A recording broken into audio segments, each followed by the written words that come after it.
Arjane, Empowering Excellence. Friends, today's Wednesday study circle, we have very interesting topic.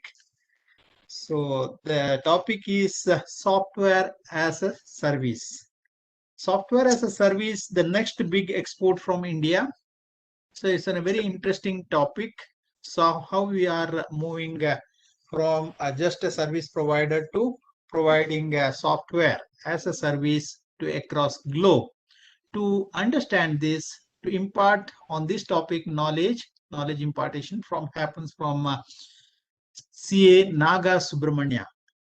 A young chartered accountant is with us. On behalf of Bangalore branch and on behalf of all the participants, hearty welcome to Naga Subramania. Hearty welcome, Naga. Thank you, sir. So, attendees, you are the reason for this Wednesday study circle. So, on various topics, we are sharing or spreading knowledge. Every Wednesday, it is 6 to 8 program. So many of you are looking for that program. Today's is very interesting. Hearty welcome to each one of you. So I'll update some of our upcoming programs. Today we have another very interesting topic, internal audit and corporate governance. So I request all of you to register that program too. And on 31st of this month, another very interesting program. ICAI has come out with the multidisciplinary practice new guidelines for networking and alliance model.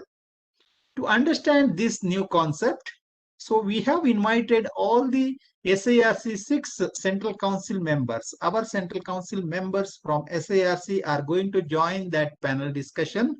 It is going to be happening on Saturday, 31st of this month, 4 to 6 p.m., 2-hour session. So all of us, I request all of you to register that program so that we can understand the guidelines for the multidisciplinary practice is yet to come.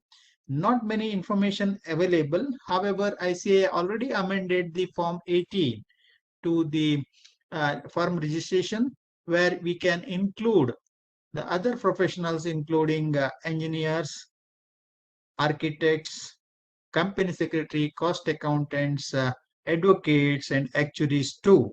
If they are not practicing, advocates and actuaries can join any chartered accountant firms as a partner. So it is a very interesting concept. So they have already amended the Form 18.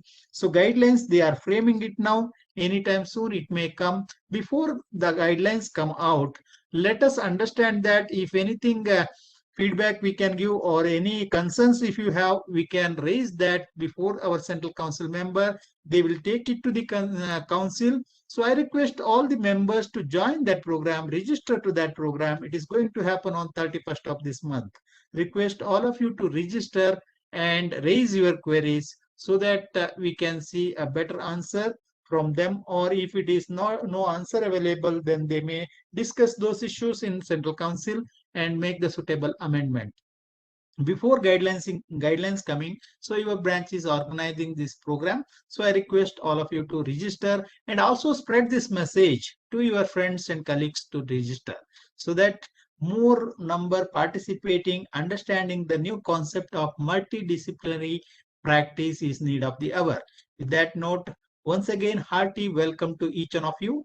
Next month, we have two more very interesting programs. That is on 12th, 13th, and 14th of August. 3 days program on new areas of practice, PMLA, Benami law, and black money. These are all the new areas of practice are coming up. So economic offenses, very interesting topics. So 3 days program, 9 hours of CP. There is no fees for that. It is free since it is a new areas of practice. So we wanted to spread this to across all your young generation chartered accountants to take up those areas as a new areas of practice. And 19th, 20th, and 21st, 3 days again we are conducting our traditional practice income tax audit. I request all of you to register all those programs. Please visit bangalore.icai.org regularly so that you will come to know all the updates and all the new programs and various other issues available in our website. Please regularly visit bangalore.icai.org. With that note, once again, hearty welcome to you. Hearty welcome to our speaker, Naga Subramanya. Over to Divya. Thank you, Chairman. A very pleasant good evening to all the participants and to speaker of today's program.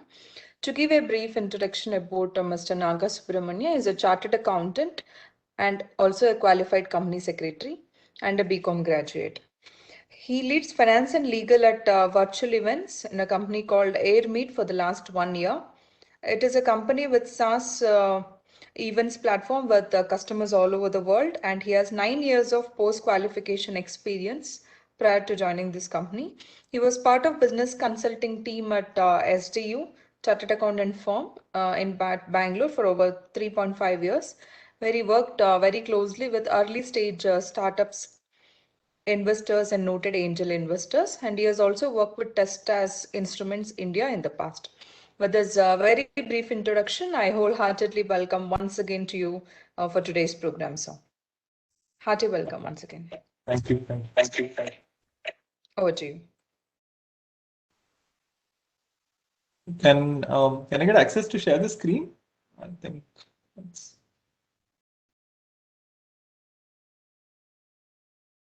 Thank you. So, good evening, everyone, and thank you for making it for today's session.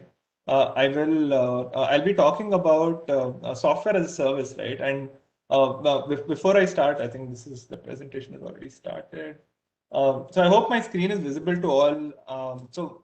Just some broad level perspective, right, in terms of like what do we really mean about software as a service, and why is this going to be the next big export?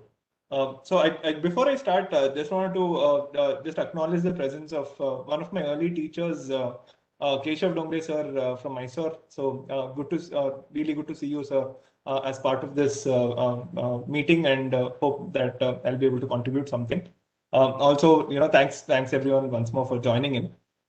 So as part of today's agenda, right, what I will do is that we will broadly split our conversation into four different buckets. And these four different buckets are going to be, first, we'll need to understand what is traditional IT services, right? Because every time I talk to somebody and I tell them, do you understand software as a service? They say, yeah, I've worked with Infosys. Yeah, I've worked with Wipro. I understand IT services.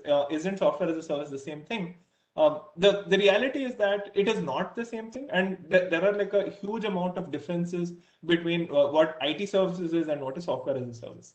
And so after that, we'll come to like the meat of the matter, right? Why should we care? Why should we as chartered accountants, why should we care about this broad level transition that is happening in the way that businesses are conducting themselves, and in the way that software businesses specifically are conducting themselves? And what does the shift mean to us?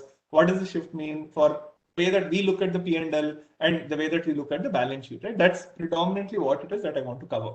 So as we're diving in and really understanding, we'll maybe unpack a little bit of what is SaaS finance, how is it different from like the regular finance that that is bread and butter for all of us, and some of the key metrics, and how is it different from the regular metrics that we are a part of. I will make sure that mostly we'll wrap up the conversation around like 7:30 around, and maybe like leave some time for Q&A in case we have questions in the middle. I'm sure that we can accommodate that in the middle as well. So just feel free to drop in your questions in the Q&A section, and we'll take it up during the session as well. So broad contours, like these are the things that we're going to cover. Now let's dive right in.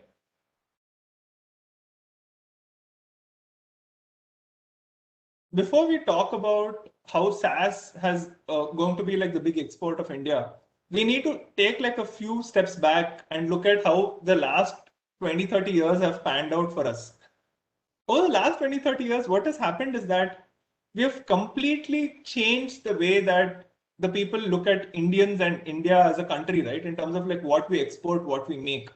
We've gone from like a completely agrarian economy to a service-based economy. And moving forward, what's going to happen is we're going to move from a service-based economy to a product economy where we are actually selling our own IT products. As part of the entire IT services story in India over the last couple of years, it really started with TCS, right? Which partnered with a company called Burroughs back in 1977 to really provide like the first set of that outsourced IT kind of work. And what does IT services really mean? IT services essentially means that I have a software that I need to develop, and I outsource that work of the software development to an organization. And this has predominantly worked in India's favor because like we have like a low cost base of labor and really high amount of skill set for the people who are able to provide these services. So because of these two things and the quality of the talent that has been available for us, we've really gone from like the first contract, the first IT services contract, and the first setup of like the first STPI equivalent units in Bombay in 1977 to right now, where like over the last 20-30 years we've gone and solved like large problems for customers, like as simple as like Y2K and how softwares are going to behave when that Y2K came up. Two, we are talking about stuff like Infosys, HCL, and TCS going for their IPOs back in 1993 to 2004, and even right now, TCS is one of the largest market cap companies on Indian stock markets right now. So the IT services story is not going anywhere; it is here to stay. In the meantime, what has happened is that like while the IT services story has been panning out well over the last 10-15 years, a lot of Indian software multinationals has come, right? The Infosys, HCL, Wipro, all of these folks have really gone from working within India to working outside of India. They're Indian multinationals, which means that they're headquartered in India and they have operations all across the world. And that is what has happened to this sector, right? We've gone from something very inward looking, gone from something where we are only focused on Indian clients to something which is very outward looking and very export oriented. Now, what does all of this mean, and how is all of this culminating for what is going to happen with our conversation for today, right? Which is SaaS. So the existing parts of the story that has led us here has culminated in like the perfect storm for what is required for us to be a SaaS or even like a startup powerhouse in some sense, right? So the number of new businesses that are starting, a lot of them are startups. A number of new businesses that are coming in, those are startups that do provide software as a service. So let's now dive into and look at how are some of these deals working and what kind of capital has been invested, right? Like if you can see my screen, like the number of investments, just the number of SaaS investments in India, right? These are already like more than 150 SaaS investments that are happening every year. And the capital that I'm showing here is in billions of dollars, right? Like 1 billion is 7,000 crores. So almost like 7,000 crores every year we've gotten for investments into SaaS companies, right? Now, I will talk about what are SaaS companies, but I'm just kind of painting the stage in terms of the kind of deals that have happened in India and the kind of deals that have been done by the top 10 VC firms in the world in India. So till now, no one would look at India if you said that India is building a software product. No one would look at India if they said that India is building a SaaS product. That piece is what has changed, right? And if you can see here, the 18-19 time frame was when it really broke off, and we have really large SaaS players out of India who are now attacking like the global stage. And that is what we're seeing in terms of investment interest for the capital that is coming into the country as well. Why is Indian SaaS exploding? What has really happened that the Indian SaaS market has really blown up to such an extent, right? What has really happened? The first piece is that we have the IT infrastructure in place to provide services from India to the rest of the world. The IT infrastructure in terms of high-speed internet connections, infrastructure in terms of like STPI and those kind of designated export parks from physical infrastructure point of view. The capital is now there because a lot of wealth has been created by the existing IT services crowd. We are an English-speaking country when it comes to work, which means that since we are able to talk in English, we are able to communicate with customers located in North America and Europe, which is a big target market for software as a service. And all of that exposure that we got, right? All of that exposure that was available to us when we were working with a TCS, working with an Infosys, a lot of the ex-leaders in these organizations have now left their organizations and they've started their own companies. And while they've worked in all these multinational companies, they've learned how to do business with somebody who's located in Europe. They've learned how to do business with somebody who's located in North America. And all of this kind of comes together just because of the talent, right? We have like a great set of engineers that are now coming out of India. We have great set of product folks who are coming out of India. So all of this put together is what is creating like the perfect storm for SaaS. So all of this put together is what is enabling and really creating the right kind of environment for Indian SaaS companies and Indian SaaS startups specifically to really grow, break out, and be able to cater to a worldwide audience while we are staying from within India. And the expected value creation, right? When I say value creation, we are talking about employment, we are talking about taxes paid, we are talking about infrastructure utilization, we are talking about real estate utilization. The expected value creation by Indian SaaS in the next 10 years is supposed to be around like $1 trillion. So that is the size of the opportunity that is currently there in front of us. So yeah, the opportunity is there. Indian SaaS is exploding. We have all the conditions, right? They call it the Goldilocks conditions in terms of what it takes for us to go and be the next big export of India. But for us, as my question is, why should we really care about SaaS? Why should we really care about all of these transitions happening? Why can't we just continue to focus on what is our traditional areas of practice, and why is it that we need to look at something different, right? I'm sure that is a question that a lot of us have. So so that is a question that we're going to answer through like the rest of the conversation today. But before I get into what is SaaS, how is it different, there are a lot of jargons, right? There are a lot of technical terms that I would be using through the presentation today. And I just wanted to make sure that we are all on the same page in terms of how we understand these jargons. The first one is a term called as bookings, right? Bookings is typically a customer commitment to make payment. So let's say if I'm making a contract with a customer who is going to pay me 12 lakh rupees, the booking amount for that particular month for me is 12 lakh rupees. So that is bookings, right? Bookings is basically a customer commitment to pay, and that is typically evidenced through like an email, a purchase order, or an agreement, right? A contract between me and the customer. That is a booking. The second phase of the entire life cycle is billing, right? Now I've gone and I've spoken to my customer. He has agreed that he's going to work with me and use my platform. Now I'll need to raise an invoice for the customer. Now the billing amount obviously is equal to the amount that I've billed the customer. And now if you're talking about revenue is the amount of revenue that I recognize as per India GAAP AS9 or ASC 606 as per GAAP. Now there are a lot of cases where what is going to happen is that there is a lag between when you got your booking amount to when you got your billing amount to when you got your revenue. So that is the reason why I'm just explaining out what is the difference between the terms that we're going to use today. So booking is like a customer commitment to pay. Billing is where I've actually raised the invoice from the customer. Revenue is where revenue that I've recognized as per GAAP, right? And I am going to break this down for all of us further as part of the presentation today. But these are just some terms that I want us to remember. The next piece is a very interesting aspect of the SaaS business, right? The next piece is recurring revenue.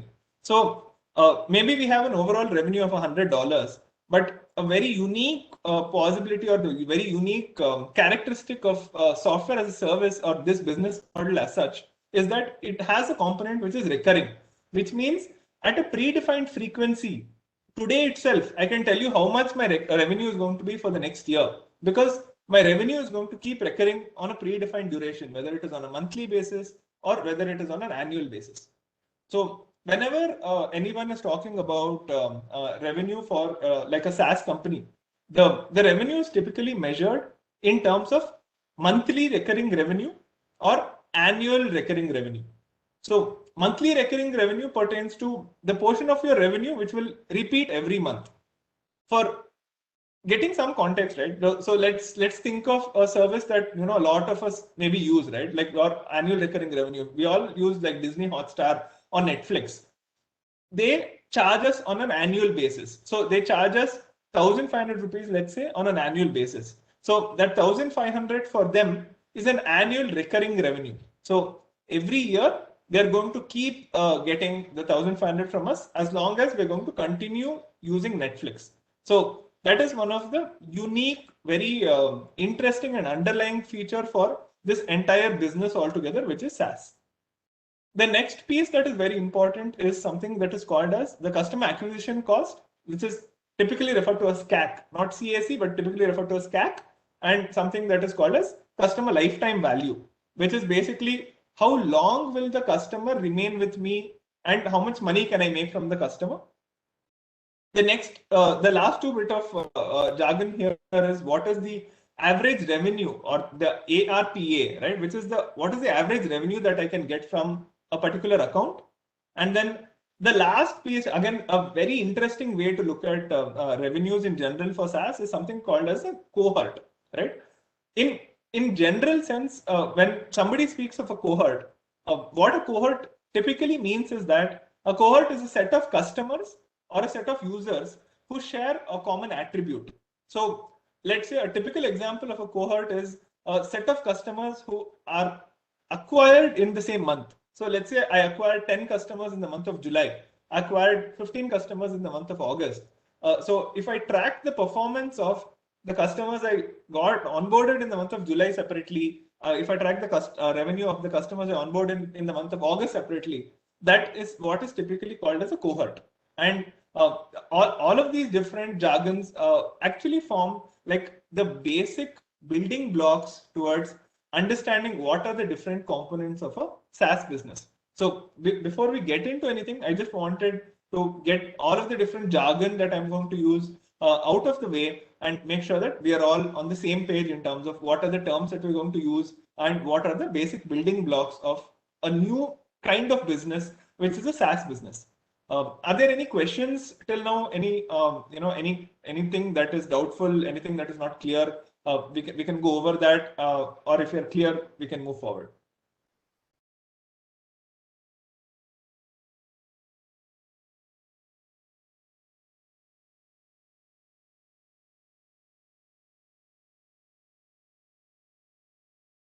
Any questions?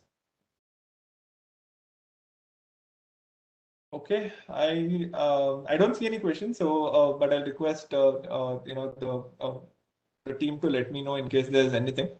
So let's move forward. In case there are no further questions, we'll move forward, and now we will try to understand what is the real difference, right? How is a SaaS business really different from a traditional business? And I will now start breaking it out and start giving examples for each of these different areas of differentiation. The first and the largest, and in my mind, the most path-breaking differentiator for traditional business versus SaaS is that when you have a traditional business, you have a demand side and a supply side constraint, right? And what does that mean? What does demand mean? What does supply mean? What does constraint mean? And how do we really understand this in the context of business?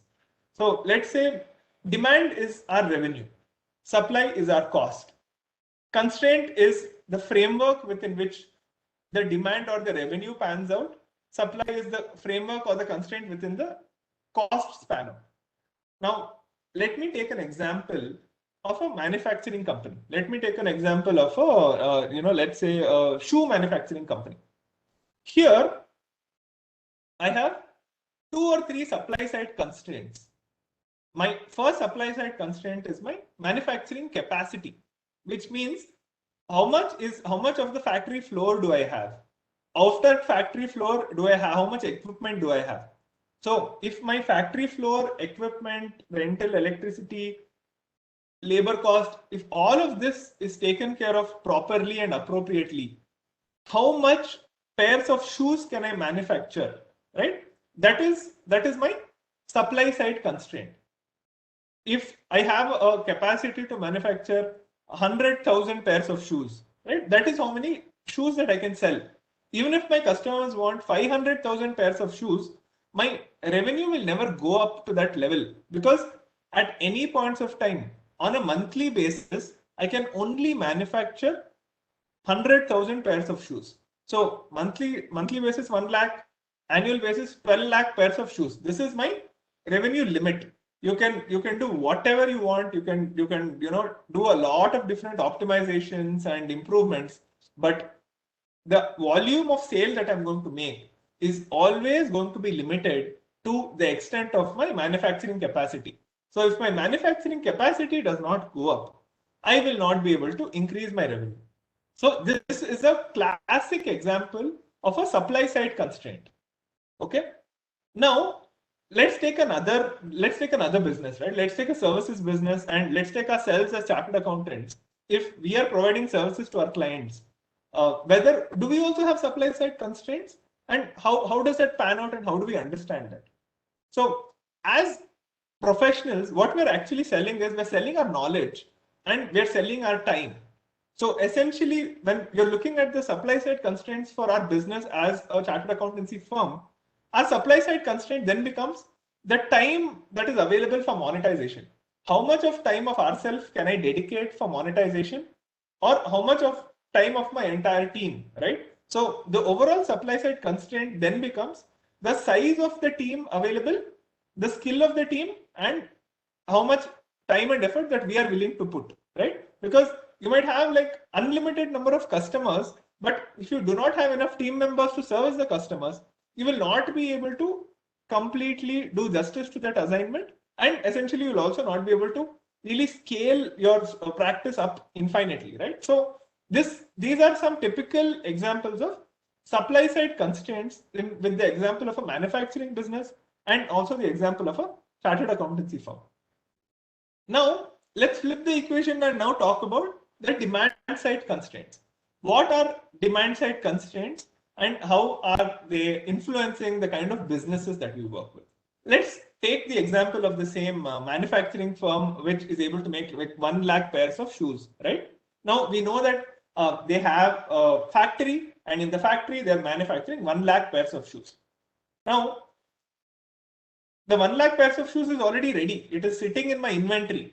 I need to move the inventory and I need to give it to my customers, right? So the demand side constraint is that how much demand am I going to be able to generate from the market, right? Am I going to give it to the Batas of the world, the Pantaloons, the different stores? Am I going to sell it on Amazon? Am I going to sell it on Myntra? So essentially, the way I am going to reach out to my customers and take the product that I manufactured and delivered it in the hands of the customer to give me a payment, right? That is what is my demand side constraint. And on the demand side, the constraint for a traditional business has typically been there are only so many number of stores that you're present in, right? So let's say if I'm talking about my shoe manufacturing company and they only have one shop. They only have one shop which is located in Commercial Street, and Commercial Street is closed. No, nobody is going to Commercial Street because of COVID. It's closed. So will I be able to make any revenue? Will I be able to make any sale? No, I will not be able to make any kind of sale or revenue because my only shop or my only outlet, which is what is catering to my demand, is now completely shut down, right? So my demand side constraint are the channels or the pathways through which we are going to reach our customers. The same example also applies to our chartered accountancy firm example, right? So I have like 10-member chartered accountancy firm, and but if there are no customers, if I don't really have any customers, then that is my constraint. I don't have any constraint on the supply side, but I have no demand, due to which I am unable to cater to any services. But even if I'm going to cater to services, I am always having to go and find new clients, find new references, attend different events, and figure out that how much revenue or how much customer base can I take in order to balance how much is my capacity, which is my ability to provide these services, the amount of time that is available for me to monetize, and the number of people who are there in my firm who will be ready to service the clients. So typically in traditional businesses, there has always been a need to have an equilibrium between what is our demand side constraints and what is the supply side constraints. And always the demand comes first, and after the demand comes, we will slowly increase the supply, right? Again, in the example of a manufacturing firm, nobody is going to set up a manufacturing firm first and say, I have 100,000 pairs of shoes ready, but nobody to buy. What they're always going to do is that they're going to go and get orders, right? They're going to get orders from their customers to say, I'm going to purchase 100,000 pairs, 200,000 pairs, and only then I will set up my manufacturing firm. So there is always a need to maintain the balance between the amount of demand that I have and how I can cater that with the supply. The same concept, right? The same amount demand and supply concept. Now you take it and you apply it to software as a service, right? And when I talk about software as a service, I will now continue with the example of Netflix or Disney Plus Hotstar that we were talking about. Where is your supply side constraint? Your supply side constraint is just the content that you're going to give, right? Or your supply side constraint is the network, cloud infrastructure, data centers that you are now able to purchase. Tomorrow, if you suddenly get 100,000 new subscribers, will you be able to provide services to them? Answer is yes. Tomorrow, if you get 1 million new subscribers, will you be able to cater to them? Answer is yes. So when you're providing a software as a service, you're actually not building up your own data centers. When you're providing software as a service, you're not really investing anything in terms of capital. What is going to happen is you're going to go call up an Amazon Web Services, you're going to call up a Google Cloud provider, and you're going to tell them, I want to rent a little bit of server capacity in your data center. And that server capacity has the ability to scale infinitely, which means that from today to tomorrow, to day after tomorrow, as the number of customers that you need to service increases, you really don't need to do anything on the supply side of things. It is automatically and infinitely scalable on the back end, because that is how this entire business has been set up. So we have unlimited supply, right? So the only thing that you would focus on in a software company is you're just going to focus only on the demand. There is no need to worry about supply or supply side constraints at all, right? That this is one big and really fundamental differentiator in terms of the way the business dynamics that govern a SaaS business versus the business dynamics that governs a traditional business. The second major path-breaking shift is perpetual customer acquisition. What does that mean, right? Now, continuing with my example of the shoe business, we keep buying shoes. We buy shoes whenever we want. We buy shoes from different brands. I have a different shoe for like a formal setup like this. I have a different shoe if I need to go running. I have a different shoe if I want to go driving somewhere else. So for businesses for traditional businesses, what happens is that every sale that you make, you need to acquire a new customer. For every pair of shoes that you sell, you need to acquire a new customer, right? Obviously, there is some amount of elements of brands and brand affinity and stuff like that, where let's say I'll only use Bata shoes. I will not use any other shoes, right? So I might keep coming back, but essentially, for the most part, you'll have to keep acquiring customers on a perpetual basis. It is not like you acquire the customer once and you start developing a relationship with the customer. It is only once you acquire the customer, they will work with you for a particular thing. They will purchase your shoes, but then after that, they might forget you. And tomorrow they might say, like this year, they might buy Bata shoes. Next year, they might buy, Lunar shoes. Next year, they might buy some other brand shoes. It's completely dependent on the customer. So there's nothing that will make the customer stay with the business for a long period of time. Now, the same logic, if I'm now talking about our professional services example, there it becomes a little unique, right? Because you have a personal element to the conversation. So even though for the most part you have perpetual customer acquisition, the chartered accountancy practice also has a lot of perpetual customers, right? You acquire the customer once and you continue working with them. We might have a retainer with them where we bill them on a monthly basis, or every year we might go back to the customer to do audits, or we go back to the customer to file their income tax returns. So this is a second very unique dimension of the SaaS business, which means that you talk to the customer and acquire them only once, right? So what happens is that a Disney Plus Hotstar acquired me once, and they know that this guy is not going to leave for 2 to 3 reasons. One reason is I like the content that is being provided. Second reason is that I am paying for the entire year upfront, right? So that means even if I'm going to stop using the platform, at least the company has already got 1 year's worth of revenue from me, even before they provide services to me. And then this is what leads to me being continuing to work with them, continuing to have like a long-term relationship with the companies that are providing me these SaaS services or any other tools as a service. The key differentiator is that instead of having a relationship with the customer where you'll need to go and make a pitch, you need to go and make a sale saying, yes, sir, yeah, I need to increase the price. Yes, sir, this is my new model of shoes. You need to really buy it. This is great because of XYZ reasons. You have one customer, you come, he starts working with you. Automatically, he starts spending more money with you over a long period of time. And automatically, the customer continues to work with you, right? This is the difference in the SaaS business as against a traditional business. So what do these first two things lead to? What will the outcome be for the business? Now we are starting to think about P&L, right? What will happen to my P&L? What will happen to my cash flows? What will happen to my working capital?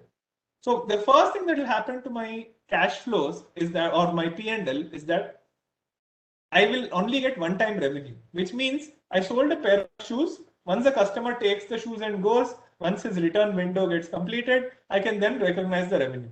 That will be a revenue from customer X in the month of July. That's it. The customer will not come back again, right? There's nothing there.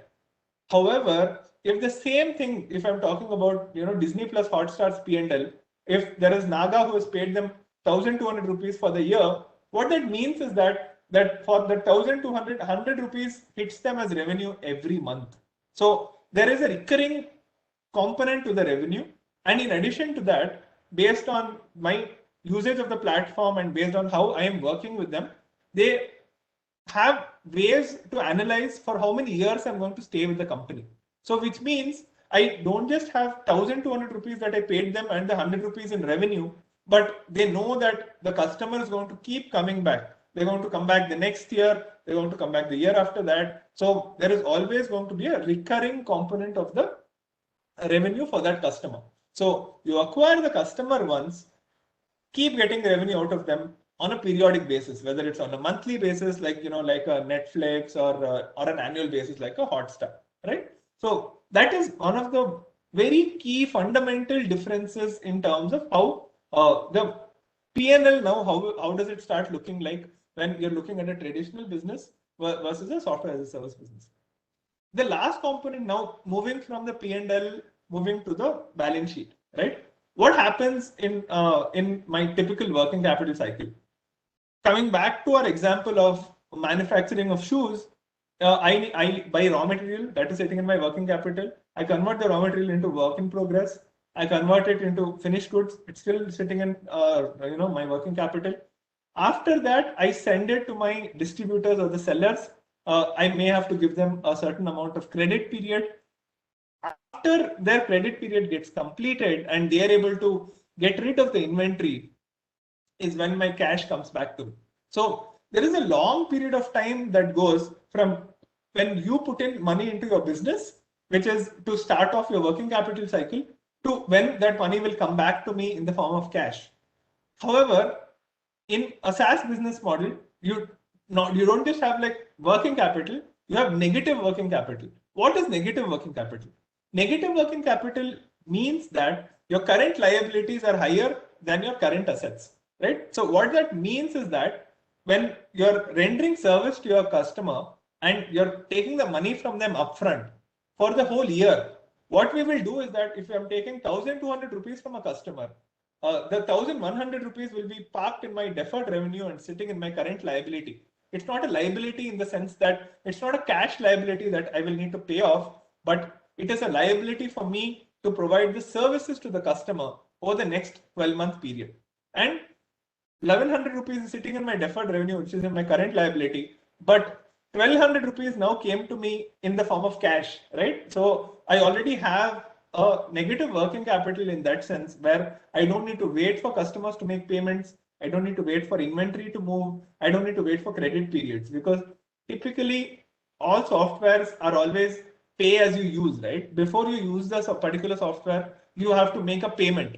And that is that's what happens here as well. So your entire way of looking at the business, right? Just to recap, your entire business fundamentals completely changes. You don't have any supply side constraints. You acquire customers once and they continue using you for a long period of time. You have a recurring nature for your revenue, and you have negative working capital, which means that you don't really need to follow up with anyone for payment, but you're always going to be flush with cash if you're able to execute things the right way. Any questions here? I know this has been like a very packed kind of slide, and we will start unpacking the elements that we have discussed here. But happy to kind of take like a few seconds of pause and go through any questions that anyone has till now.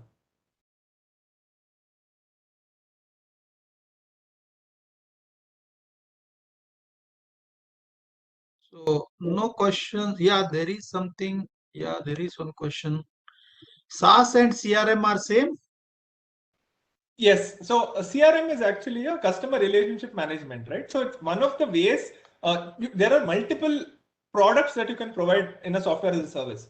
Like you're seeing my presentation, right? This presentation is made actually by a software called Beautiful.ai, right? So that is also a SaaS only, because whenever I want it, I use it, I pay them for it. The same way, even a CRM, which is a customer relationship management tool, that is also a software, and that I pay for it.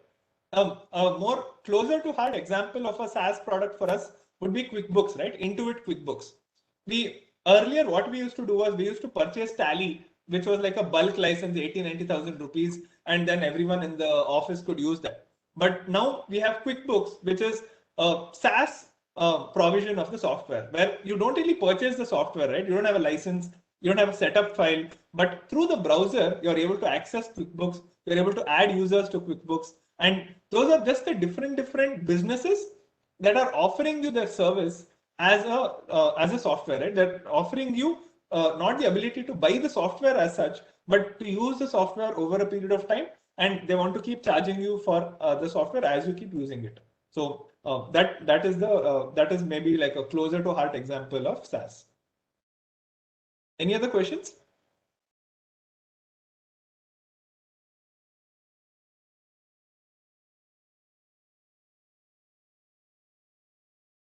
All right. So I'll assume that there are no further questions, and then we will move on. Okay. What is happening around us is a shift to one more query is there, Mr. Nag. Yes, sir. Just a small query on slide number 6. What is that? Uh-huh. What are the cost drivers when we talk about customer acquisition cost? If there are any drivers which are common in each SaaS business model. Sure. That's a great question. I will park that question to when we actually talk about the cost drivers. So we will actually do some sample customer acquisition cost calculations, and I will unpack this at that point of time. That's a fantastic question. That's all. You can go ahead. So we'll see it later. Yeah. So what is happening around us?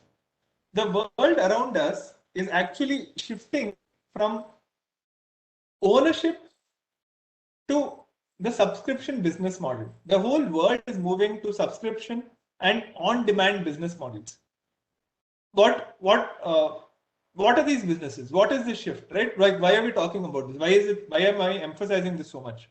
Let us unpack it, and go through it in the day of our life, kind of a thing, right?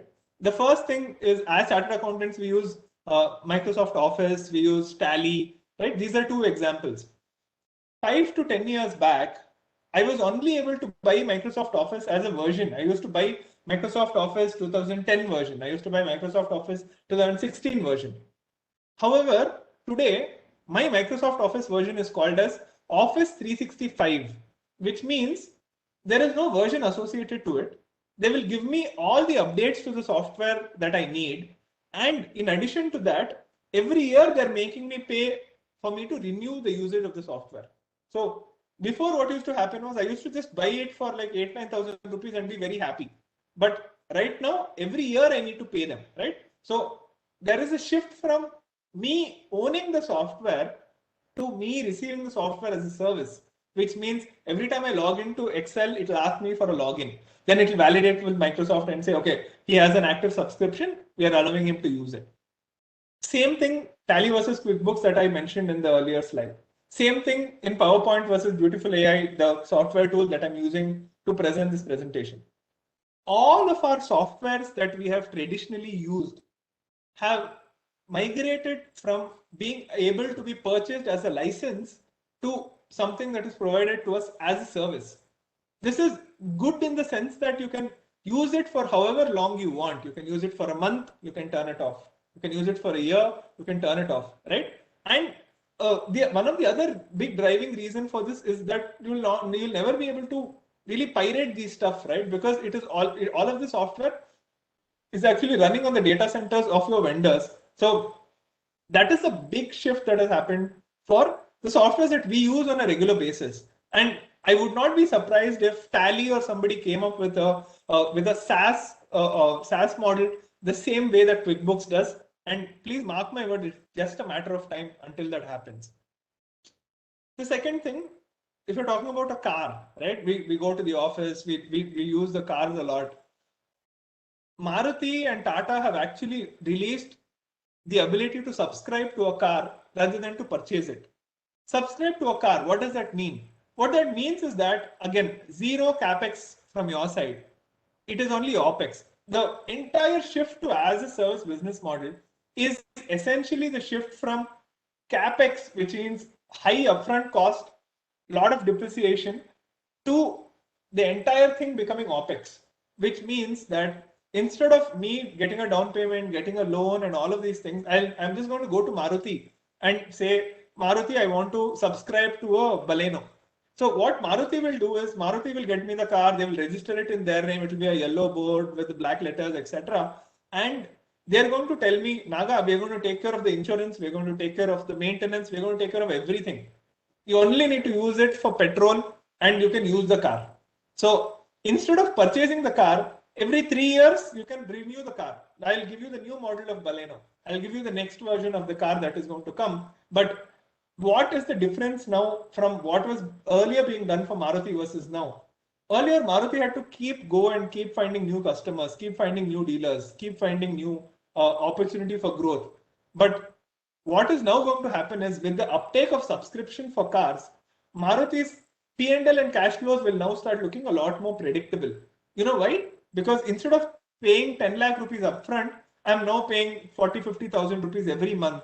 And I'm not going to just stop using the car after 3 years or 4 years. I'm just going to tell them that, maybe I want to swap for a bigger car, but I'm going to continue that customer relationship with Maruti or with Tata, right? So these are trends that have already begun. Now, at home furniture. A lot of us, like furnishing a house is not cheap. And even if you need to furnish the house, what is going to happen is that there's a lot of upfront cost.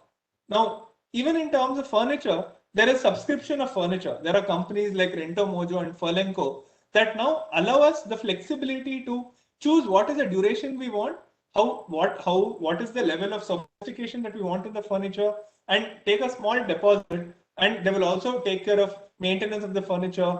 They will move the furniture from one house to another house in case you move places. So software as a service, automobiles as a service, furniture as a service, music and entertainment. I still remember the days when I used to go to my sister's room or I used to go to my parents' room, and they used to have like a big stack of cassettes, right? They used to have like a large stack of cassettes for all their favorite songs, and whenever they wanted something, they would pick it up, put it in the cassette player and really play it. However, that entire piece, right? You never see anyone, right? You don't see anyone with a case of CDs or cassettes or whatever it is, because the entire library of music is now available on the phone. It is now available as a service. You have Spotify Premium, you have Apple Music, you have same with video, right? Netflix, Hotstar that we've been discussing. Nobody now needs to own a CD. Nobody now needs to own a cassette with content on it. The content is already available with the people who own the content, and they are willing to stream it to our devices as and when we want it for a very nominal monthly fee. Right? Spotify charges, I think, 99 rupees a month. Apple Music charges 199 rupees a month, which is really nothing for us, right? Which is like a Swiggy order of, for a starter or dessert for us. And you're able to access millions of songs. Now you have music and entertainment as a service. The same thing with transportation, right? Before we used to go take an Uber, we used to go take an Ola, but we are not purchasing, right? So it's still the shift from capex based ownership businesses to on-demand business is what I'm talking about here in terms of transport, where let's say you don't want to lease a car from a Maruti or a Tata, you can directly lease it from a bike rental company, whether it is Royal Brothers or DriveZ or Bounce, where they will also tell you that you want a bike for one day, you can take it. You want a bike for 1 year, you can take it. You want a bike for a few months, you can take it. So it is ultimate flexibility, conversion of capex to opex, and also the ability for us to stop thinking about when I'm going to resell this vehicle, when I'm going to maintain this vehicle, when I'm going to get insurance for this vehicle, because all of these obligations are now being taken care by these new age businesses who are providing us these services. News, right? Before, a lot of news was still being consumed in print. News was being consumed on paper. Now we consume news on websites, we consume news on our mobile phones. And that is a shift that has already happened, right? All of these earlier entities that we used to call as newspapers now provide us news as a service. If you go to Economic Times, half of their articles they're going to say, please subscribe to use it. Please pay 100 rupees to view in order for you to unlock a subscription. So every month you can give me 100 rupees and you can continue using it. Especially with news and magazines, right? This whole subscription business has always been there, right? We have subscribed to magazines like The Week or Reader's Digest our entire life. But now the difference is that that subscription is happening online versus that subscription that used to happen offline, right? So automatically your credit card gets charged, automatically you're getting access to the platform, as against us sending a check or a demand draft for like a few thousand rupees in favor of Reader's Digest or Times of India or whoever it is. So you have news as a service. We all love eating. Eating is such a big part of what we do. Right now, there is also the shift for us to subscribe to groceries, right? We know that every month I want 50 liters of milk, 10 kgs of onions, 20 kgs of tomatoes. So Amazon has already started putting in that option to say subscribe and save, right? Let's say if I'm buying 10 liters of oil every month, you can just choose on Amazon saying that I will subscribe to the oil. On 5th of every month, please deliver 5 liters of oil to me. So the shift is not only in terms of intangible things like software, but the shift has happened for everything from oil to automobile to furniture to music to news, which are such like an integral part of the way that we spend our day. And the reason that I've put up this slide is so that we can appreciate the shift or the tectonic change that is happening to the specific industries, right? And we all have clients who cater to these industries. So if you have a client who caters to these industries, spend some time thinking about how will their business get impacted? How will their cash flows change? How will their revenues change? How will their cost footprint change if and when they implement these kind of changes? And also start thinking of what kind of advisory that you can give to them, the tax related aspects, the income tax aspects. And what typically happens with all of businesses, right, with any business, is that technology and business is always going to be ahead of the law. So for us as professionals who are practicing and are in the cutting edge, it is our responsibility to make sure that our clients are aware of these changes and these shifts in the way business is being done, and to help them evaluate the kind of impact it will have on their financial position, their tax positions, whether it's from a direct tax point of view, from an indirect tax point of view. And this is going to be like a huge part of the practice of the coming decade, which is like the 2021 to 2030 to 2040. We will all be seeing these shifts. So these are just some of the different areas where the as a service business model is coming in, and it's not just in software, and it is all around us, and it is time for us to think about it. It's time for us to think about things for our clients as well, and the kind of impact this will have on their businesses, the way that they're doing things today. Any questions on this?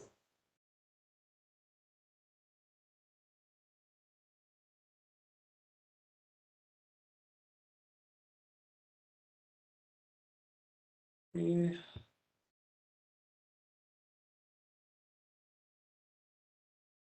Okay, so let's go ahead. In case there are any questions, we can take it up later. So what is the impact for us as chartered accountants, right? Like when we are talking about software as a service, why should we care about software as a service? How does it impact us? And what are the things that you can take away today, right? What are the things that you can do? The first thing is that if you're able to understand how SaaS businesses work, and if you're able to decode the different components of SaaS finance, you will now be able to cater to a global client base. Typically, our skill set has been extremely tax and regulatory in nature. And by our skill set being limited to tax and regulatory, what it has done to us is that it has limited our opportunity to go and work with another country's organization, another country's business. The major thing that this will unlock for us, right, is if you're able to understand the different levers of the SaaS finance for a software as a service, or any business that is providing an as a service model, you will now be able to tap into a global client base and render them services which has nothing to do with tax or regulatory matters. And this will, what is this going to do for us? This is going to unlock a new set of professional opportunities for us. It's going to unlock a new set of client base for us. It is going to give us an opportunity to diversify our practice from our existing comfort zones, if I may use the word, and really help us to diversify our practice. And if you're the top 10% of chartered accountancy firms or the top 10% of practicing CAs who are able to understand these new businesses, you're able to understand the impact that it has. What that automatically gives you is an edge in terms of the skill that you have versus everybody else in the market. It gives you differentiation. It gives you the ability to really shape a mega trend, right? Like, if a thing that is as drastic as Maruti selling a car to me versus Maruti giving me the ability to subscribe to a car, what does it mean for our points of taxation? What does it mean for our GSTs? What does it mean for our customs? What does it mean for the way that we utilize our input tax credit? Is it still going to be qualified as capital? Am I going to be able to get subsidies on it? The number of questions and the number of regulatory nuances that these shifts of businesses are going to lead for us is going to be phenomenal. And by being one of those first people in the industry who is able to just take a stab at the way the business is changing, right? This is not anything new in terms of, I'm not saying learn IT, I'm not saying learn artificial intelligence or blockchain or whatever. I'm just saying that your clients are there, their businesses are there. The way they interact with their business has drastically changed. The way their customers interact with their business has drastically changed. So how can we, as professional service providers, how can we continue to work with them? How can we continue to shape these mega trends and really do these impact assessments and say, the same thing, right? If a Maruti comes to you and say, I'm wanting to make this shift, how will this impact my P&L? How will this impact my cash flows? How will this impact my balance sheet? How will it impact my overall ratios that impact the valuation of the business? These are the kind of conversations now that we will be able to be in a place to have in case that we're looking at the world through this lens, right? The lens of the whole world is shifting from a CapEx intensive business model to an OpEx intensive business model. Everything is going from ownership based economy to the membership economy, or the on-demand economy. And whatever I've listed out on the slides are just like some of the few things that your practice is going to be able to achieve. But I'm sure that you will have like a much better sense of what you will be able to do for your clients, what you will be able to achieve for the people that you work with, in case that you're able to understand this mega trend that is happening and what it is that you can do for your clients from this trend, from the different aspects, even if it is within your respective comfort of the taxation or the regulatory areas, and how that is going to impact your business. So this is what SaaS is going to be able to give us as chartered accountants, in case we're able to understand these opportunities, link it to the changes in the businesses of our customers, and really add value for them at that point of time. I am now going to get into how SaaS finance, right? Like now we've spoken about SaaS businesses in general. Now I'm going to now dive into software as a service versus a traditional finance, and how we're going to look at it. Before we go there, again, this is a heavy topic. This is a big shift in terms of the way that we look at things. So any questions so far, any doubts, any clarifications, I'm happy to have a conversation and answer your questions at this point of time.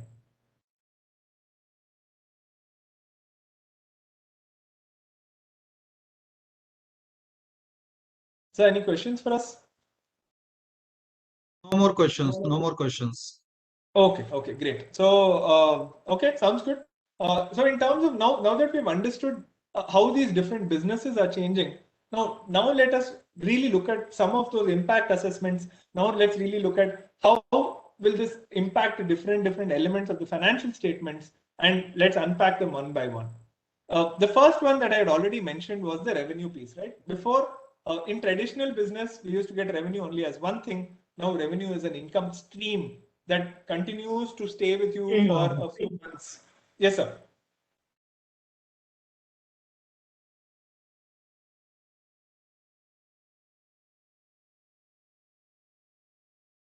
Okay, so we've now moved from just that one-time revenue to recurring revenue that is going to continue staying with you over a period of time. Drastic shift, cannot emphasize this enough. The second piece is the way that we look at our metrics, right? What is it that makes our business successful? What are the key metrics of my business?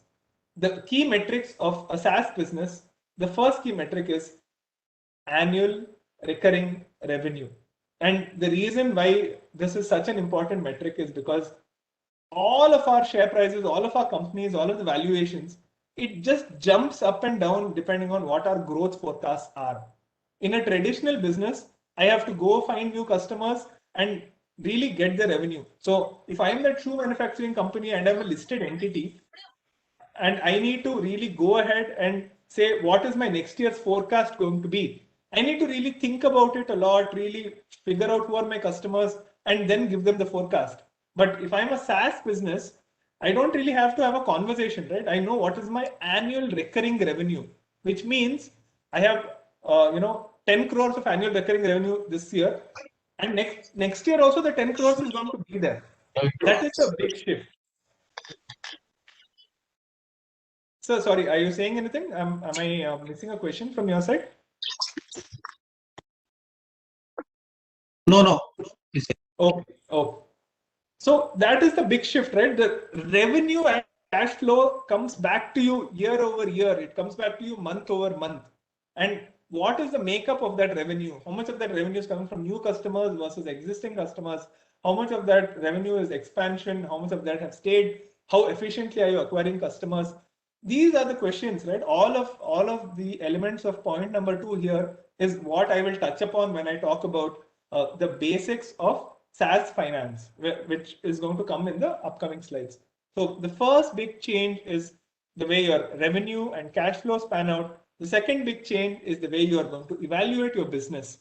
And the third big change is I am enabling somebody else to stop having CapEx and move to an OpEx model, which means even me as a company, I am not going to have any or much tangible assets. because all of my OpEx related work, I would have outsourced it to somebody else, like the Amazon Web Services or Google Clouds of the world, and it'll be their job to do it. So what that means is that when I'm looking at my balance sheet, the most important or the most valuable component in my balance sheet is always the software IP and the value of my customer databases.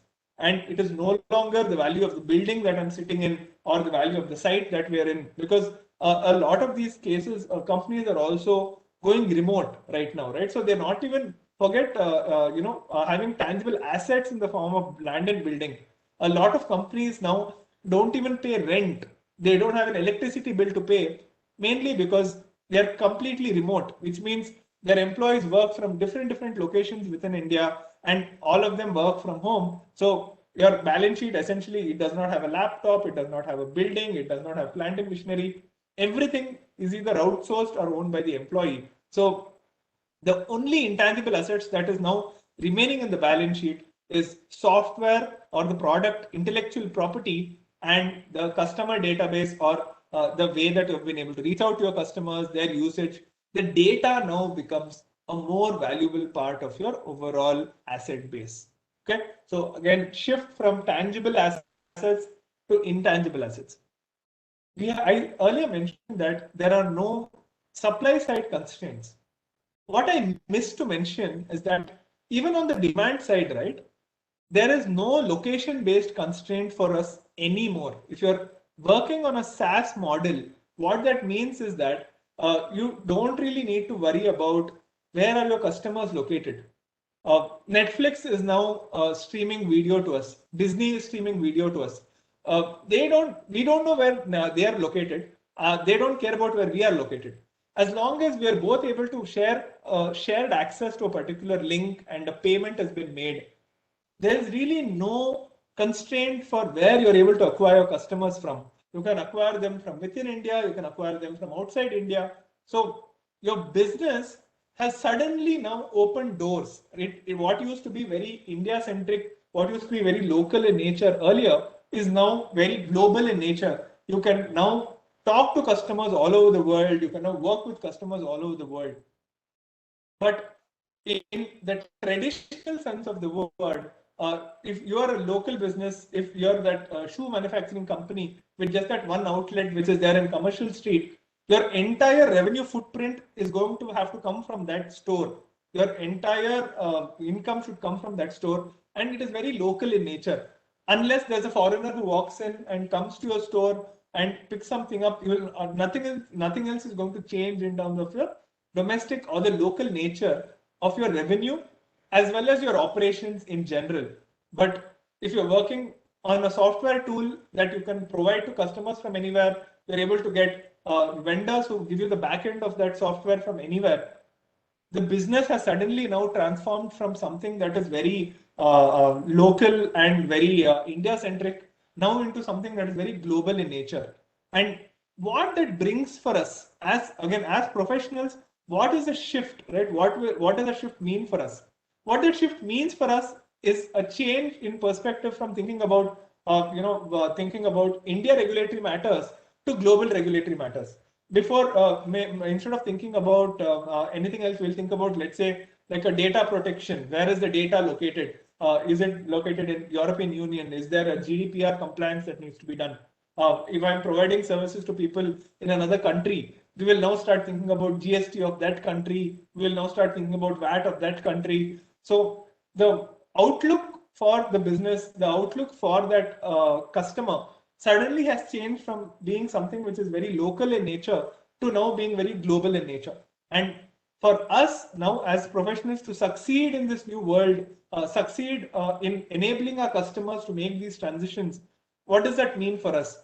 What that means for us is that more value for our international connections. It means more value for us knowing more things of customer locations outside of India, and the customers are also going to be willing to pay for that requirement, right? So we'll have a tax and regulatory requirement in each and every different jurisdiction that they might work in. And if we are able to expand our networks, establish presence, figure out affiliates and partners in these locations, that also could become like a very nice revenue stream for us, or we can provide those services. Again, sitting in India, we can provide services across the world. There are a lot of CPA firms that have now taken this approach, which have like a large team which is based out of India, and then they get business from clients in the US. So the same thing is also now happening in terms of our profession as well. So broadly, these are the different things that change in terms of the tax and regulatory landscape, the way our balance sheet is made up, whether it's a tangible, intangible asset, the change in working capital, the way that we are going to look at what is a success metric for our business, as well as what is the way that our revenue streams are going to look at. Now, let's take some time and really try to break out, revenue and what are the different components of revenue and what do these different key metrics really stand for. First, I will talk about revenue and logo buildup.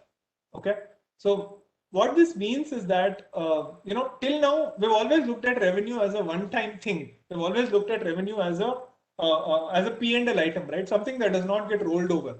But when we're thinking about revenue in terms of what is recurring in nature, the way that we look at it itself, that perspective, again, we are forced to fundamentally change the way that we're looking at our revenue.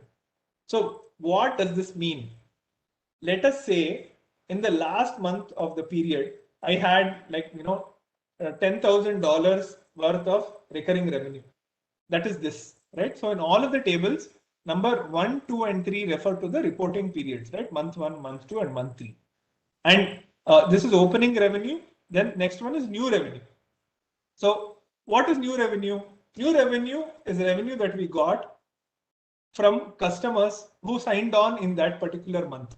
So they are the new subscribers to my platform. So let's say the last month I had here, you can see the last month I had 8 subscribers. Now I have got 12 new subscribers. How much money are they paying me? They're paying me $9,000 in new revenue this month. Okay, very good. So from the last month to this month, I got 12 new subscribers, which you can see here. This is the customer number or the logo. The 12 new subscribers now paid me $9,000 more, right? So essentially now we'll start thinking, oh, very good. My revenue will now go from $10,000 to $19,000. Okay, is that really what is happening? Yes and no, right? What is going to happen is that now we have a new of 9, and then whatever are the customers who were there in the previous month, they might also leave us and go. So that's the whole thing about this on-demand business model, right? Which means that you can use a particular product or software as much as you want it, and then when you don't want it, you can stop using it. When a customer who has been with you for a specific period of time, if they stop using you, that is what is referred to as a churn. So what that means is that a customer who was there earlier is currently not there with you. So you lost some customers who were part of the opening 10. So what happened was we had opening 8 customers. We added 12 new customers. Out of that, 1 customer churned. And then what happened is because that 1 customer left us, you have a churn of -2, which means $2,000 now is not going to come to you as revenue. But there was also 1 customer who essentially gave us expansion. So what that means is that the customer was earlier, whether he was spending $100 on the platform, now he's spending $200 on the platform. Same customer spending more money with us is what is called as an expansion customer. So essentially what happened is that we had a net new, and I think in the first month there's a little bit of a totaling error, but the way that we need to read this is you got $9,000 of new customers. Out of that, $2,000 went away, and then $1,000 was the increased spend of the existing customers. So essentially what we added was a net new amount of revenue for that period. We added $8,000 of revenue. So my exit here, it says 19, but this is supposed to be 18. So 18 is what is my exit MRR for that particular month, which means we looked at the new customers we acquired in that particular month, we minused all the customers who were there in the last month but not active in the current month, and we added on top customers who spent more money on the platform with us. So essentially, last month ending, I thought that next month I'm also going to have $10,000 in revenue, but due to these changes, the $10,000 didn't really recur, right? It was not really recurring in nature. So we went from $10,000 the previous month to $18,000 the current month. The same way, the $18,000 in the current month, I added on top of that $10,000 of net new, right? Net new is just a combination of new plus churn plus expansion, which becomes 10. 10 minus 3 plus 3. The same thing here also, right? For the third period. So what you're seeing is the beautiful compounding effect of SaaS. What that means is that once you acquire a customer and you're able to successfully acquire new customers, your revenue trajectory is always going to be up unless you have phenomenal amounts of churn. If you do not have phenomenal amounts of churn, this is a business that will be compounding in nature because your top line directly is compounding. So your last month of January, let's say you had $18,000 of revenue, February $29,000 of revenue, March $51,000 of revenue. So this is the recurring revenue or the monthly recurring revenue bridge, right? The same thing we look at in 3 dimensions. The first dimension we look at is how is the impact for my dollar value or the rupee value of the amount of money that I've received, and how is that changing month over month, right? That is what we are seeing here in terms of the exit recurring revenue at the end of every month. The second thing that we'll need to see is, okay, we lost $2,000, $3,000, $4,000, but what was the size of the customers? Was it a customer? Was it a very large customer? Was it a very small customer? Should I be worried about them? Should I be not worried about them, right? That is what the logo buildup and the ARPA buildup will tell us.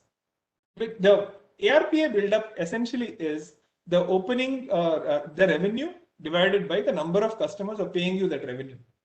So essentially, what this is showing you is that every month, one customer, how much money is he paying me, right? This is, all these are numbers that are there in dollar terms, right? Which means in the starting of the month, in the first month, I had 8 customers.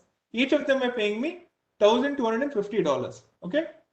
However, one of the big customer who was paying me $2,000, he left me.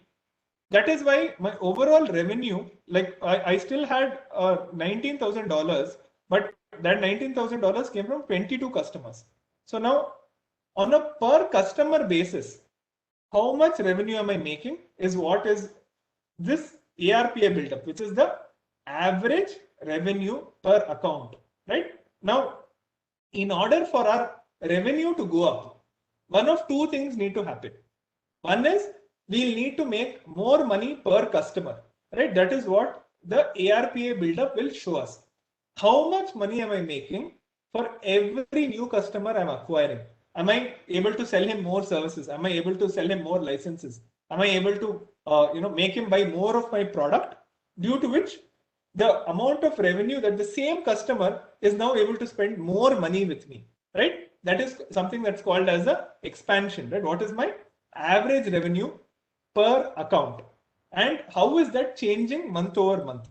Here, if you see just the exit numbers, right? On average, 22 customers in the first month were paying us, $0.86 thousand or $860. However, now 36 customers are now each of them are paying me $1.42 thousand, which means almost 50% increase in my average revenue per customer. So even though I went only from 22 to 36 customers, right, which is a reasonable jump, but my revenues have almost have more than doubled. It is more than gone 100%. For an increase of customers from 22 customers to 36, which is around 70-75% increase, the revenue has gone up by 120 to 130%. So in order to really understand how is the revenue of a SaaS company changing, how is it growing, we will need to break it down into two main components. One is the amount of money that we are getting from each customer, which is the average revenue per customer. The second is how many customers do you have overall. So let's say today to tomorrow, I really need to increase my revenue. There are only two things that I will do. I will say I will increase the prices for the existing customers or sell the existing customers more products and service so that they pay me more money. Or I will buy a lot, I will get a lot of new customers in, which is the logo, right? So two levers for SaaS revenue. One is the number of logos, and the second one is the average revenue that each of their logos spend. When you combine these two, you're able to look at how much is the recurring revenue growth and how much does it grow from one reporting period to the next reporting period. Now, we spoke about the customers who were staying with us in the previous month, but who left us, right? One of the holy grail of this industry was the recurring revenue. I said the recurring revenue is great. You don't need to really acquire customers anymore. You acquire the customer once, and then the customer will stay with you for a long period of time. But for the customer to stay with us, we'll need to give them an excellent service. We need to give them an excellent product, right? So that is what happens when you're talking about like the software as a service or content as a service, right? With Netflix or with Hotstar, they want to make you continue to pay them so that we don't churn out from their customer base and they continue improving their product. They keep giving you new TV shows, they keep giving you new features in MS Office 365. Whether you ask for it or not, they'll keep giving you new things. So all of this is in an effort to make sure that once the customer is acquired, the customer does not leave us and go. So that is what all of them are doing when they keep updating their content on a regular basis, giving us new features. And like even for QuickBooks, before there was no GST reconciliation. Now they've added GST reconciliation. Like this, they'll keep adding newer and newer features so that we also continue providing, continue taking the services on a monthly basis. And the worst enemy of a SaaS company is churn. The worst enemy of any SaaS company is churn. Churn refers to the number of customers who are leaving you from the previous reporting period to now. Let's say if an annual customer was there, if they did not renew, that is a churn. A monthly customer was there, last month he paid, this month he did not pay, that is a churn. Churn is a very, very important aspect of a SaaS business because it removes the compounding effect of SaaS. Like when you have a lot of churn, the whole premise or the fundamental thesis behind having a SaaS business is gone. You just are going to acquire customers, they're going to leave you in 1 month. You'll acquire customers, they will leave you in 1 month. So the basic funda where SaaS was different from the others, that does not hold up, which is the reason why every SaaS company, like with a very lot of focus, they look at our churn. What is churn? So let's say if I had an opening base of customers of $10,000 in the previous period, and $2,000 of them left me, which means I have 20% revenue churn. Now, let's say if I have $10,000 and 20% of my customers keep leaving me every month. So what does that mean? What happens to my customers? The whole compounding effect of SaaS is not there, point number one.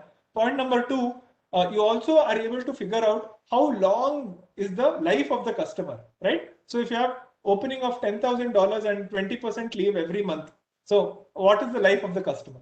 The life of the customer is only 5 months, which is 10 divided by 2, that is the number of months the customer is going to stay with us. If not, the customer is going to leave. So a very, very important thing for us to note as we are trying to understand SaaS business models or any as a service business model is the stickiness of the customer, or the inverse of the stickiness, which is the ability or the inclination for the customers to leave, which is our revenue churn. The same way that we look at revenue churn, we also look at our logo churn. Let's say this $2,000 of revenue has gone. How many customers does it pertain to? Is it just one customer? Is it just 2 customers? So while we're evaluating churn, right? Let's take a closer look at this logo buildup. You will see that in month 1, month 2, and month 3, our churn was minus $2,000, minus $3,000, and minus $4,000. However, I am most worried about the customer in the middle, right? Even though the amount of revenue is small, what is happening is I lost one of my biggest customers in the second month, which means that even though it was just one customer, I lost $3,000. I don't care about the customers I lost in the third month because each of my customers was only paying me $800. But I care a lot more about the customer who left me in the second month because that customer was now paying me $3,000. So churn is like the sworn enemy of SaaS because it takes away the compounding nature of SaaS and it does not give you the kind of benefit. All of the story that I've told you guys over the last couple of slides will not hold up if you are a business that has a high amount of churn. So please keep that in mind. So we have now understood some of the SaaS metrics. Now let's go into some of the other SaaS metrics, right? Now let's look at how does the SaaS P&L look like, and how will I do SaaS accounting, and what is different there. Okay. The first big differentiator in a SaaS P&L as against a regular P&L is that there is a renewed focus on departmental cost. As accountants, we have typically looked at cost through the lens of general ledgers, which is expense categorization, right? We just put it as marketing cost, we put it as legal and professional, contracted consulting. But when you're looking at a SaaS business, you will not only need to look at the general ledger level of cost, but you will also need to look at what is the department cost. The reason why this is important is because some department costs are linked to certain SaaS KPIs or SaaS metrics. So for example, there was an earlier question in terms of what are customer acquisition costs, and do SaaS customer acquisition costs, are they different from regular business customer acquisition cost? The answer to that is that in any business, right, the customer acquisition cost is the money that you spend. How much money did you spend on ads? How much money did you spend on marketing? How much money did you spend on the different channels through which you acquired your customers? And that is the reason why we need to have sales and marketing cost separately bucketed and categorized in our SaaS P&L, and also track how much of our overall revenue is our sales and marketing cost, R&D cost, or general and administrative cost. This is a big shift in the way we look at our P&L, which is today very expense classification based, and it is not based on the departments that are spending that expense. If we need to look at it through the lens of a SaaS P&L, you need to look at it through the lens of department expenditure. That is one big shift, one big transition in terms of the way you look at P&Ls for SaaS or any as a service business model. The second transition is the way that your accounting works, right? The way that your recurring revenue works, and the way that your cash flows work. And I will explain that with an example. Now, let's say in the month of January, I signed a contract with a customer. The customer said, every quarter I will give you every 6 months I will give you $50,000 in cash, and every quarter is what is going to be the billing frequency. So essentially what that means is that in the month of January, I entered into a contract with my customer. So this 100,000 is my booking amount, which is the commitment by the customer to make a spend on my platform. He made the $100,000 spend. Now from January itself, I'm providing services to him. The invoices are being raised on a quarterly basis. So what that means is that 100,000 is now divided into the service delivery that happens on a quarterly basis. So for the purposes of GAAP or accounting standards, I recognize 25,000 as revenue in March, 25,000 as revenue in June, 25,000 as revenue in September, and 25,000 as revenue in December. So this is the recurring revenue that I was talking to you about, because the customer signed up with you once, stayed with you the entire year. Based on his terms of the contract with you, he gave you $50,000 today. He will give you $50,000 9 months down the line, 8 months down the line. This is just one example of how the different aspects of a SaaS contract and its life cycle. So in January, you had a bookings of $100,000, but cash came to you only in April. But it could also be that the entire $100,000 gets collected upfront in the form of cash, and then you recognize the deferred revenue, and then you have obligation that you discharge over a quarterly period of time where you recognize the revenue on a continuous basis. Now, let's say if you're taking the concept of a financial year, so as in our P&L, there is only going to be $25,000 that will show up in the P&L. However, the recurring revenue, the annual recurring revenue as of March will be $100,000, because I know that in the next year also, if the customer does not churn, he is going to come back to me and he's going to pay me $100,000 in recurring revenue the next year. So while for the purpose of financials in my income statement, it's going to say revenue of $25,000. When a company is talking to other people, companies are talking to investors, etc., it is going to say that I have a recurring revenue of $100,000, and that is the difference. And these are the different aspects of the different revenue streams. Okay, and these are the unique cash flow and revenue recognition pattern for like a SaaS contract as against a traditional contract. I think we're almost towards the fag end. I'll just complete like a couple more slides, and then after that maybe we can dive into questions. Now we had already spoken about what is our MRR bridge or ARR bridge, right? Where we said you have an opening revenue, new, churn, expansion, net new, and the exit revenue. From that, we understood that churn is the enemy of any SaaS company, and churn needs to be reduced at any cost. It needs to be very little. And what will churn impact? Where is the impact of churn going to be?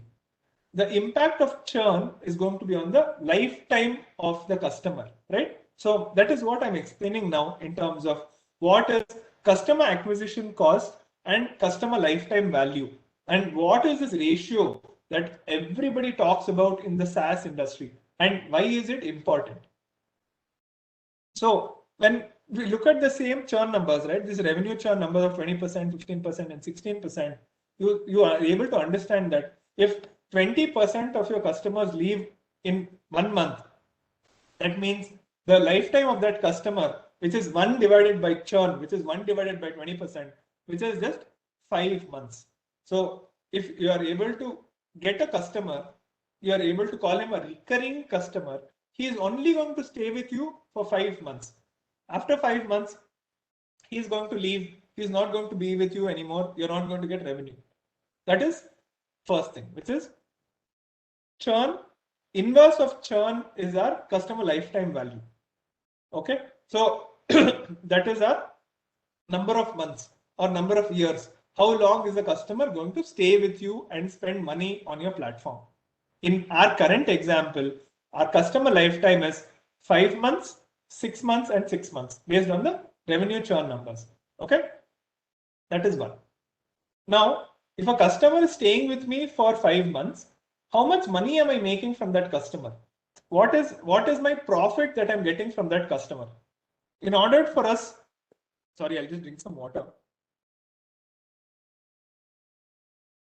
In order for us to know what is my actual money that I'm making from the customer, we need to understand another important thing that is called as the average revenue per account, right? I explained to you guys that the total customers divided by the total revenue divided by the number of customers is your average revenue per customer.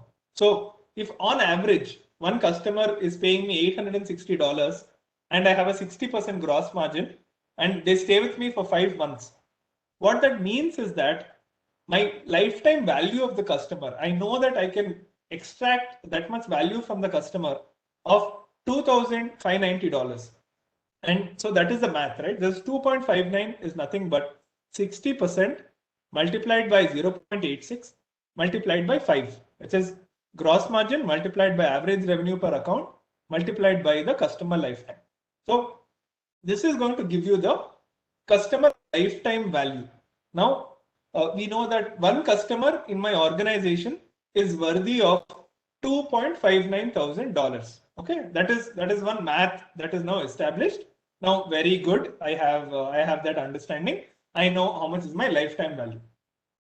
The reason why this is important is because it helps you now understand how much money can you spend in order to acquire that customer. How much money should you be spending out in order to acquire the customer? So again, coming back to the question that was asked earlier, what are the different dynamics of the customer acquisition cost? Predominantly, fully loaded sales and marketing cost is what gets taken for customer acquisition cost calculation. And so this is the payroll cost for all of the sales team, payroll cost of all of the marketing team, the performance marketing like Google ads, LinkedIn ads, Twitter ads, etc. Any brand campaigns, content related stuff, and any sales bonus and sales salaries. So that is what gets counted as part of your sales and marketing cost. And the overall sales and marketing cost divided by the number of new customers that you acquired will give you what is your customer acquisition cost. In order for you to acquire one new customer, how much money do you need to spend out? How much money do you need to pay in order to acquire one new customer? So we in our example here, which is the table on the right, is that I have 3 months where my sales and marketing cost fluctuated wildly. So it went from $15,000 to $2,000 to $4,500, and I acquired 12 customers, 1 customer, 2 customers respectively. So essentially now, if I'm looking at the first month again, my customer acquisition cost is only $1,250, which means I am spending $1,250. In the next 5 months, I will get back $2,590. Is that a good trade-off? Is that a bad trade-off? It's a good trade-off, right? Because my LTV to CAC, right, the amount of money that I'm spending to acquire a customer versus how much money I'm going to make from them is very efficient. It is 2 times or more, which means I am spending $1,250 today. I will get back $2,590 tomorrow. The same thing continues in month 2 and month 3. So the ideal benchmark, the golden standard for LTV to CAC is 3 times, which means, let's say if you spend 100 rupees to acquire a customer, you need to have a customer lifetime value of 300 rupees. If that is not clear, if that numbers don't come out, then it is not considered to be a very efficient SaaS company. So just to recap, churn is the enemy of any SaaS company, and that is because it really takes away the compounding effect of SaaS. Churn also helps us understand what is the lifetime of the customer, because based on how many people are leaving the platform, I can now extrapolate what is the average customer lifetime of a particular customer in the platform. And then that customer lifetime now gives me the ability to understand how is my customer acquisition cost and how much money that I can spend in order to acquire my customers. And that is what is going to help us really make those decisions in terms of how many people I need in my marketing team, how many people I need in my sales team, how much money will I spend on Google Ads. These are the kind of decisions that we will then be able to make in a much more efficient and organized manner. So you need an LTV to CAC of 3 or more, but in growth stage companies, even like 1.5 to 2 is also considered to be okay, but you need to have phenomenal revenue growth. And that is when I say revenue, I'm now talking about ARR growth. So revenue is not the accounting recognized revenue, but the ARR, which is these numbers here in the left topmost table on my screen that I'm referring to. Okay, so these are just some of the few basic metrics when we are talking about a SaaS company, and this is how you're able to evaluate them. You're able to understand, are they efficient, are they not efficient, and how are things going to pan out for them.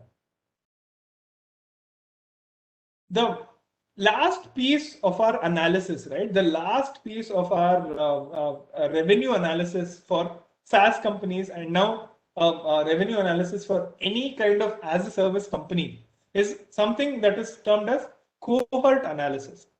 What is the meaning of cohort analysis? A cohort, as I had mentioned earlier, is a set of customers who share a specific attribute. And I'll give you all some amount of homework, right? Like we all, for all of us who are practicing chartered accountants, I will give you some amount of homework. And that homework is to do this cohort analysis for your retainer clients. You try to understand how much money is that retainer client spending on you on a month-on-month basis. So what do I mean and why is that important? Let me explain.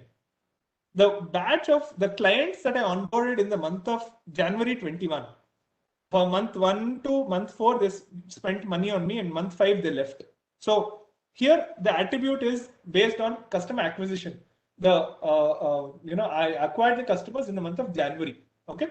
So month 0 is January revenue, month 1 is February, month 2 is March, month 3 is April, so on and so forth, right? This is how you are able to really lay out and do a cohort analysis. So you can see now as the first month revenue, this is the base, right? This is the first amount of money that they spent on you as a chartered accountancy professional.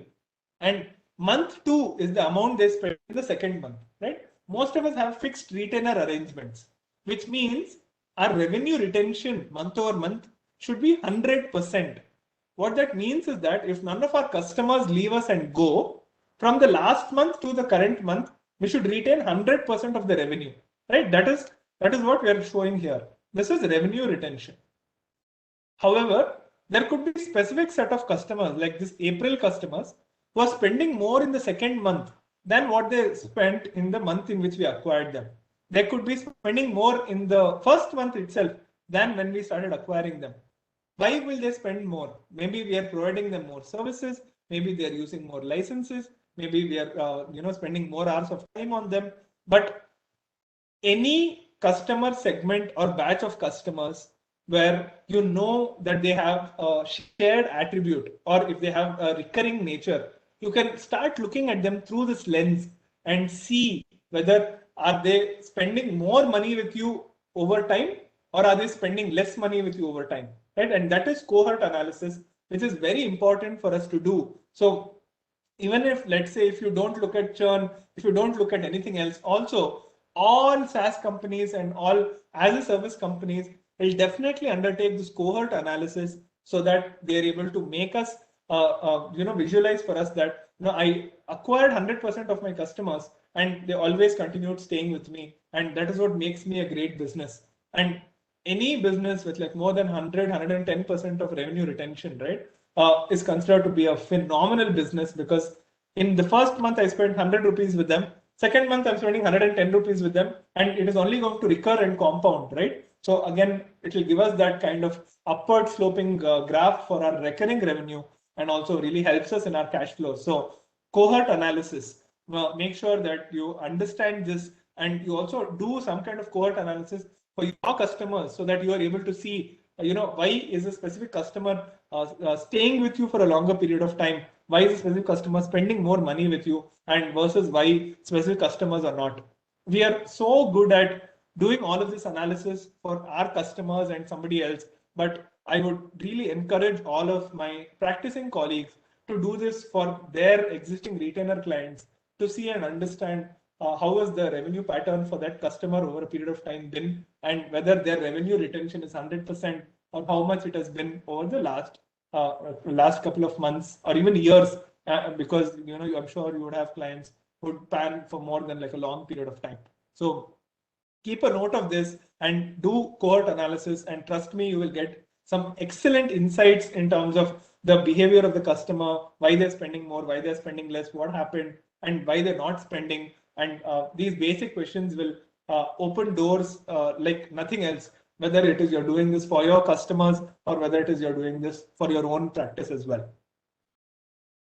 That's about it from my side. I've just shared some of my my contact details, my Twitter and my WhatsApp/call information.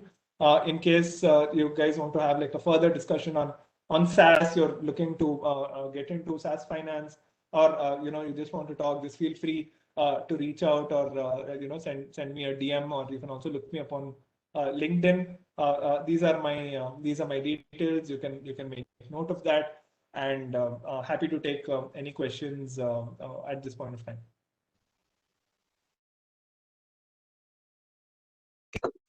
That the previous So, question sir, you answered that? Yes, sir. The change in the customer acquisition cost dynamics, right? Yeah. Yeah. So basically, the customer acquisition cost changes from a traditional business versus a SaaS business really depends on who is your customer.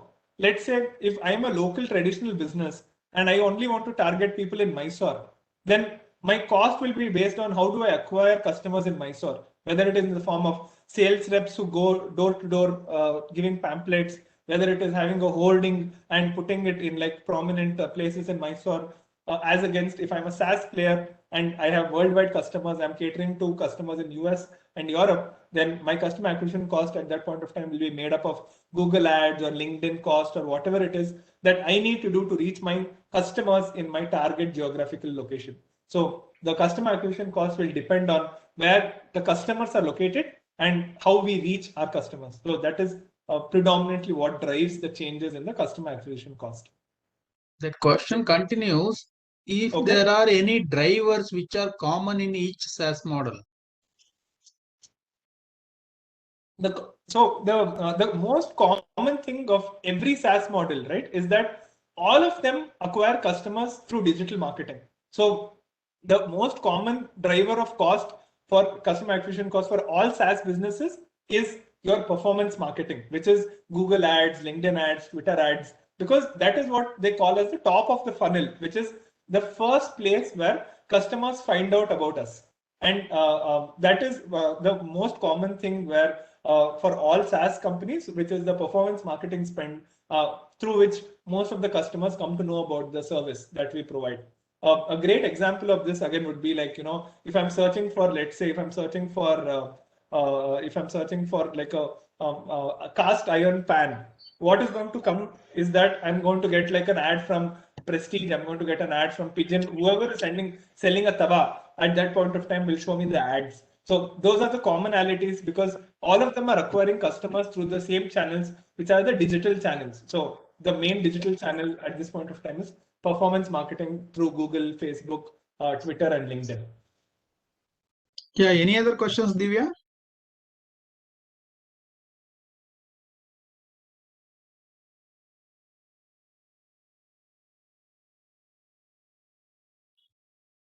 No, one more question is there, but it looks a little strange. Which all software knowledge are required to practice SaaS? No, you don't need to have any software knowledge. You only need to know the finance knowledge for this SaaS, right? And the finance knowledge is like I've just maybe opened the door to the different different ways that you're going to look at it. But you need to understand the software of your client, right? Because if they are selling a software, you need to understand what does that software do in order for you to be able to facilitate and help them out. If you don't know that, then you'll not be able to do anything. So the main software you need to know to practice SaaS is the software your customer is selling. Yeah, they are requesting these slides. Can you please share it with the branch? Yes, I can share the slides. Yeah. I think those are all the questions, and chat box also nothing more. One more question has come now. I can share the slides. Yeah.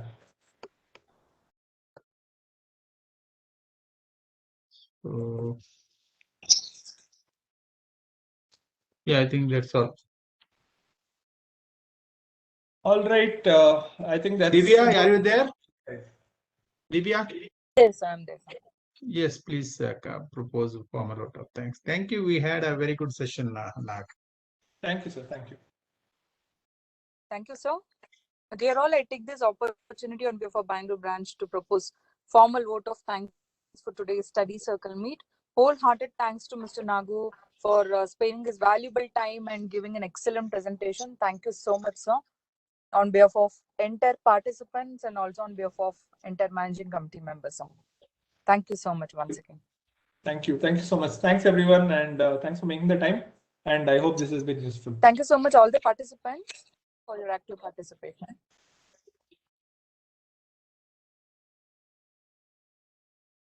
Please register for tomorrow's program and the 31st July program. So tomorrow there is a very, very interesting program is lined up again on 31st. Thank you very much. Good night.